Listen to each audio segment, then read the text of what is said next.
दोस्तों 31 दिसंबर 2024 को 8 लोगों का एक ग्रुप न्यू ईयर सेलिब्रेशन के लिए गोवा गए। पूरा दिन उनका नॉर्मल गया, पार्टी किए, बीच पर घूमे और खूब मस्ती की। थक हार के रात के 1 बजे ये ग्रुप एक रेस्टोरेंट पहुंचता है जहां ये लोग अपना डिनर ऑर्डर करते हैं। अभी तक सब कुछ नॉर्मल चल रहा था। ये लोग आपस में बातें करते हैं, साथ में खाना खाते हैं, लेकिन जब बिल पे करने की बारी आती है तो ये लोग बिल को देखकर हैरान हो जाते हैं क्योंकि उनसे ज्यादा पैसा चार्ज किया जा रहा था। इस पर ग्रुप की एक फीमेल मेंबर ने एक्स्ट्रा चार्जेस देने से मना कर दिया। फिर क्या था, स्टाफ बदतमीजी पर उतर आया। इसी बात पर ग्रुप के एक मेंबर रवि तेजा और स्टाफ के बीच बहस शुरू हो गई। कुछ ही देर में रेस्टोरेंट के लगभग 14 लोग, जिनमें रेस्टोरेंट ओनर का बेटा भी शामिल था, मिलकर उन 8 लोगों पर बैम्बू स्टिक और आयरन रोड से हमला कर देते हैं। हमले में रवि तेजा के सर पर इन लोगों ने जोर से आयरन रोड मार दिया, जिसकी वजह से on the spot Ravi Teja की डेथ हो गई। दोस्तों ये तो सिर्फ एक इंसिडेंट था, ऐसे ही कई केसेस गोवा से निकलकर आ रहे हैं। जैसे 2017 में एक फीमेल फॉरेनर का रेप करके बीच पर उसकी बॉडी को फेंक दिया गया। कहीं कहीं पर प्राइवेट कैब ओनर्स को पीटा जा रहा है। टूरिस्ट के साथ भी हाथापाई हो रही है। इवन फीमेल टूरिस्ट के साथ भी ये लोग बदतमीजी पर उतर आए हैं। दोस्तों इसी वजह से गोवा में टूरिज्म धीरे धीरे खत्म होते जा रहा है और इसका सबसे बड़ा कारण है बढ़ता हुआ क्राइम, टैक्सी माफियाज की मनमानी, पुअर सड़कें, गंदे बीचेस, कुछ बदतमीज लोग और महंगे होटल्स और उनके महंगे खाने। और दोस्तों ये अकेले गोवा की प्रॉब्लम नहीं है, ये इंडिया के लगभग हर मेजर टूरिस्ट डेस्टिनेशन पर देखने को मिल रहा है। तो ऐसे में सवाल उठता है, अगर टूरिस्ट के साथ ऐसा बिहेवियर किया जाएगा तो कौन ही गोवा आना चाहेगा। दोस्तों एक वक्त था जब इंडियन से ज्यादा फॉरेन टूरिस्ट गोवा घूमने के लिए आया करते थे। इंडियंस भी गोवा सिर्फ इसलिए जाते थे ताकि बीचेस पर फॉरेनर्स को देख सके और वहाँ की नाइट लाइफ एंजॉय कर सके।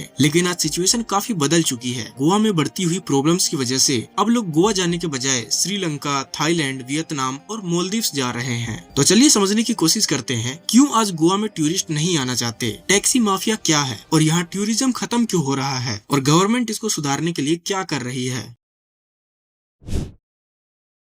दोस्तों 2019 में कोविड से पहले गोवा में 9.4 लाख फॉरेन टूरिस्ट आए थे और 72 लाख डोमेस्टिक टूरिस्ट। लेकिन कोविड के बाद गोवा में फॉरेन टूरिस्ट की संख्या कम होती गई, जहां 2024 में 4.6 लाख फॉरेन टूरिस्ट गोवा में आए और 2025 में सिर्फ 3.6 लाख, जो 2019 के प्री कोविड टाइम से बहुत कम है। लेकिन डोमेस्टिक टूरिस्ट 72.96 लाख थे। पर सबसे बड़ी प्रॉब्लम तो यही है, फॉरेन टूरिस्ट जब गोवा आते हैं तो वो काफी दिनों तक यहाँ रुक कर जाते हैं और वो यहाँ पैसे भी ज्यादा खर्च करते हैं। लेकिन डोमेस्टिक टूरिस्ट ज्यादा पैसे भी खर्च नहीं करती और कई टूरिस्ट तो बीच को गंदा करके चले जाते हैं। अब सवाल ये है कि गोवा में टूरिज्म अचानक से कम क्यों हो रहा है। दोस्तों इसके 5 बड़े रीजन है। सबसे पहला और सबसे बड़ा रीजन है टैक्सी माफिया। गोवा एयरपोर्ट पर उतरते ही आपको जो सबसे पहली प्रॉब्लम फेस करनी पड़ती है वो है टैक्सी, क्योंकि यहाँ ओला, उबर या रैपिडो नहीं चलता। एयरपोर्ट से होटल तक जाने के लिए आपको लोकल टैक्सी ही लेनी पड़ती है। लेकिन इसमें सबसे बड़ी दिक्कत ये है कि ये टैक्सी वाले अपने मन से जितना चाहे उतना पैसा वसूल लेते हैं। कई लोगों ने अपना एक्सपीरियंस शेयर करते हुए बताया है कि उनको 3 किलोमीटर के लिए 1500 रुपए पे करना पड़ा। कई ने कहा है कि उनको 10 किलोमीटर के लिए 3000 रुपए पे करना पड़ा। गोवा में एक गवर्नमेंट बैक्ड कैब सर्विस है गोवा माइल्स, लेकिन अगर आप गोवा माइल्स से टैक्सी बुक करते हो तो कई बार टैक्सी माफिया उस कैब को आप तक पहुंचने ही नहीं देते। उल्टा कैब ड्राइवर के साथ मारपीट की जाती है और पैसेंजर के साथ भी बदतमीजी की जाती है। एक फीमेल टूरिस्ट ने अपना एक्सपीरियंस शेयर करते हुए बताया कि उन्होंने गोवा माइल्स से एक टैक्सी बुक किया जिसका प्राइस था 400 रुपए। लेकिन रास्ते में एक लोकल टैक्सी ड्राइवर ने उनके कैब को रोक दिया और ड्राइवर और पैसेंजर दोनों से लड़ने लगा और पैसेंजर को बोला कि इस कैब को कैंसिल करो और मेरे टैक्सी में चलो, जिसका चार्ज था 1000 रुपए। मतलब कोई सेंस है इस बात का। एकदम नेक्स्ट लेवल की लूट चल रही है। गोवा जाने के बाद अगर आपके साथ ऐसा हो तो सोचो आपको कैसा फील होगा। एक आम आदमी अपने ही देश में बेसहाय महसूस करने लगेगा और आपके पास सिर्फ एक ही ऑप्शन रहेगा, जो है पुलिस को बुलाना। कोई भी टूरिस्ट जब कहीं घूमने जाता है तो उसका सोलो पर्पस होता है कि वो मजे करे, रिलैक्स करे और अच्छी मेमोरीज अपने साथ वापस लेकर आए। लेकिन अगर एयरपोर्ट पर आपका स्वागत ही इस तरीके से किया जाए तो मुझे नहीं लगता फिर से कोई गोवा जाना चाहेगा। दूसरी बड़ी प्रॉब्लम, बीच डिग्रेडेशन। गोवा की सबसे पॉपुलर बीचेस बागा बीच, अंजुना बीच और केलंगुट बीच आज कम्प्लीटली ओवर क्राउडेड हो चुकी है। जो बीचेस कभी गोवा की पहचान हुआ करती थी, आज वही बीचेस टूरिस्ट के लिए सबसे बड़ी डिसअपॉइंटमेंट बन रही है। कोलवा बीच पर कोविड के बाद 135% ज्यादा कचरा बढ़ चुका है। बीच पर जगह जगह पर कचरे का ढेर लगा रहता है और पूरा एरिया गंदा दिखता है। आज बीचेस पर प्लास्टिक बोतल्स, ग्लास और कैंस, हर तरह का गंदा कचरा पड़ा हुआ मिलता है। कचरा टाइम पर उठाया नहीं जाता, जिससे कचरे का ढेर लग जाता है। लोग गोवा जाते हैं साफ और शांत बीचेस देखने के लिए, लेकिन उन्हें मिलता है एक कमर्शियलाइज्ड भीड़ भाड़ वाला गंदा एरिया। तीसरी बड़ी प्रॉब्लम है प्राइसिंग विदाउट प्रीमियम क्वालिटी। जैसा कि आपको नाम से ही समझ आ रहा होगा, गोवा में टूरिज्म गिरने का एक बहुत बड़ा रीजन है बढ़ती हुई प्राइसिंग बिना प्रीमियम क्वालिटी के। आज गोवा में होटल्स इतने महंगे हो चुके हैं कि लोग सीरियसली सोचने लगे हैं, इससे अच्छा थोड़ा और बजट बढ़ाकर हम इंटरनेशनल ट्रिप ही कर आते हैं। ट्रिप यादगार भी होगा, कुछ अच्छी मेमोरीज भी बन जाएंगी और बिना बात के झगड़ा भी मोल नहीं लेना पड़ेगा। जब लोगों को इंटरनेशनल ट्रिप गोवा के बराबर बजट में या उससे कम बजट में मिल रहा है, तो लोग गोवा क्यों ही आएंगे। और इंटरनेशनल ट्रिप पर अलग टाइप के लोग भी मिलेंगे, अलग कल्चर होगा, बेहतर इंफ्रास्ट्रक्चर होगा। दूसरे देश में जब जाएंगे तो फॉरेन टूरिस्ट बन के जाएंगे, उसका फील अलग ही होगा। ये सब किसको नहीं पसंद है।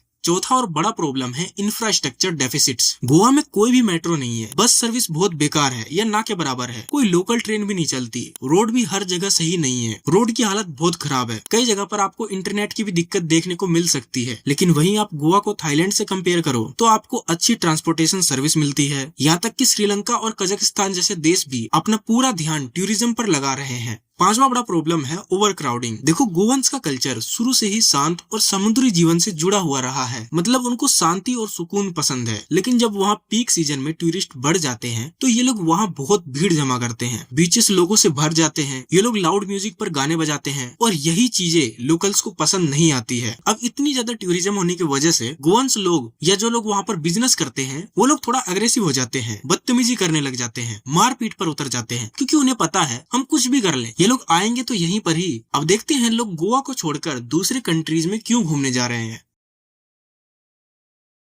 गोवा में टूरिज्म कम होने का सबसे बड़ा रीजन ये है कि आज इंडियन टूरिस्ट गोवा के बजाय दूसरे कंट्रीज को जाना ज्यादा प्रीफर कर रहे हैं। आज इंडियंस लार्ज नंबर्स में श्रीलंका, इंडोनेशिया, थाईलैंड, मालदीव्स और वियतनाम जा रहे हैं। लेकिन ये लोग वहाँ जा क्यों रहे हैं? ये कंट्रीज इंडिया से काफी ज्यादा क्लीन है, वहाँ की गवर्नमेंट्स टूरिस्ट का प्रॉपर ख्याल रखती है, वहाँ के लोकल्स टूरिस्ट से रेस्पेक्टफुली बातें करते हैं, नेचुरल ब्यूटी वेल मेंटेन्ड होती है और सबसे इम्पोर्टेंट बात, ये डेस्टिनेशंस अफोर्डेबल भी है। खाना, ट्रेवल, वीजा, होटल्स, फ्लाइट, सब कुछ बजट फ्रेंडली होता है। आज जिस टूरिस्ट के पास गोवा जाने का बजट है वो इजीली थोड़ा सा और प्लान करके इंटरनेशनल ट्रिप मार के आ सकता है। इन सभी कंट्रीज में जाने का सबसे बड़ा रीजन ये है। थाईलैंड जाने का रीजन होता है साफ बीचेस, पानी क्लियर दिखता है, कम भीड़ होती है और ओवरऑल गोवा से सस्ता एक्सपीरियंस होता है। होटल्स, फूड और अल्कोहल तक इंडिया से चीपर पड़ता है। नाइट लाइफ सेफ है, वीजा इजीली मिल जाता है और फ्लाइट्स भी अफोर्डेबल होती है। वियतनाम लोग इसीलिए चूज करते हैं क्योंकि वहाँ सुंदर बीचेस हैं, भीड़ बहुत कम है,